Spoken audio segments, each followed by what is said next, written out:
Au début des années 1900, deux jeunes filles ont convaincu le monde de l'existence des fées et de leur capacité à les photographier. À partir de 1917, ces deux cousines, Frances Griffith et Elsie Wright, ont commencé à prendre des photos. Elsie était l'aînée. Elle avait environ 15 ou 16 ans et sa petite cousine avait environ 9 ou 10 ans. Elle faisait ça pour faire une blague. Voici la première photo prise en 1917.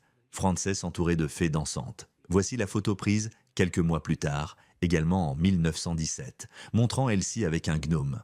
Pour créer ces photos, Frances avait emprunté l'appareil photo de son père et elles avaient ensuite créé et dessiné de petits cartons de fées. Voici la troisième photo prise en 1920. Elle montre Frances avec une fée bondissante. Voici la quatrième photo. Et voici une fée offrant un bouquet de fleurs à Elsie. Évidemment, on voit bien qu'il s'agit d'un faux. C'est une silhouette en carton. Mais les adultes de l'époque y croyaient vraiment, y compris des gens comme Sir Arthur Conan Doyle, le créateur de la série Sherlock Holmes. En fait, Sir Arthur Conan Doyle a écrit « Je me suis convaincu qu'il existe des preuves accablantes de l'existence des fées ».